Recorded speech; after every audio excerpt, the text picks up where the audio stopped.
بسم الله الرحمن الرحيم تبارك الذي بيده الملك وهو على كل شيء قدير الذي خلق الموت والحياة ليبلوكم أيكم أحسن عملا وهو العزيز الغفور الذي خلق 7 سماوات طباقا ما ترى في خلق الرحمن من تفاوت فارجع البصر هل ترى من فطور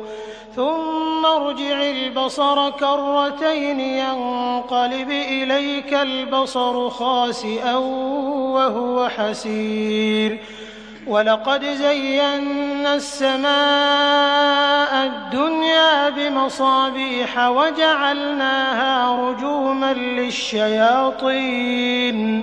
وأعتدنا لهم عذاب السعير وللذين كفروا بربهم عذاب جهنم وبئس المصير إذا ألقوا فيها سمعوا لها شهيقا وهي تفور تكاد تميز من الغيظ كلما ألقي فيها فوج سألهم خزنتها ألم يأتكم نذير قالوا بلى قد جاءنا نذير فكذبنا وقلنا ما نزل الله من شيء إن أنتم إلا في ضلال كبير وقالوا لو كنا نسمع أو نعقل ما كنا في أصحاب السعير فاعترفوا بذنبهم فسحقا لأصحاب السعير إن الذين يخشون ربهم بالغيب لهم مغفرة وأجر كبير وأسروا قولكم أو اجهروا به إنه عليم بذات الصدور ألا يعلم من خلق وهو اللطيف الخبير هو الذي جعل لكم الأرض ذلولا فامشوا في مناكبها وكلوا من رزقه وإليه النشور أأمنتم من في السماء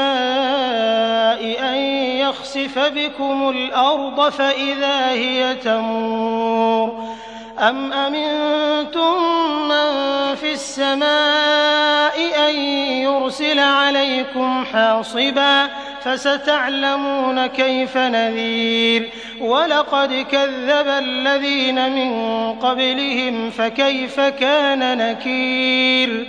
أولم يروا إلى الطير فوقهم صافات ويقبضن ما يمسكهن إلا الرحمن إنه بكل شيء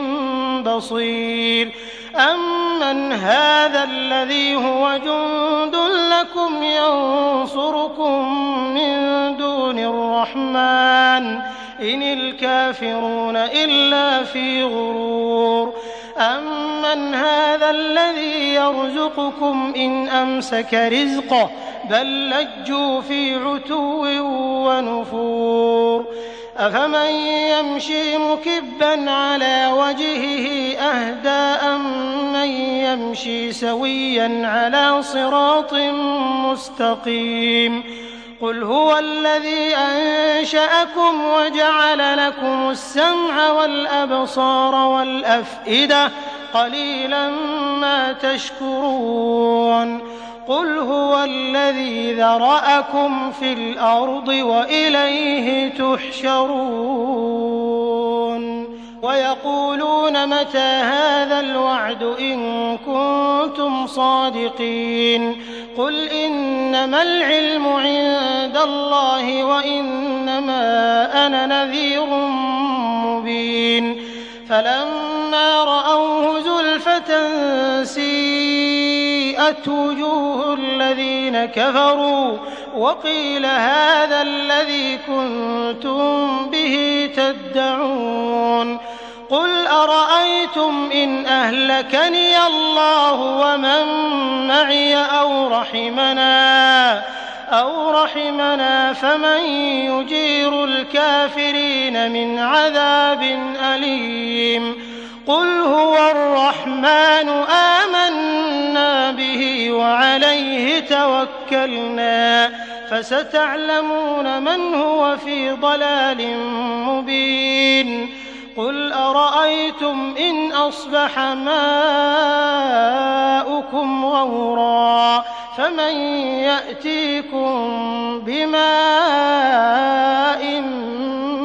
معين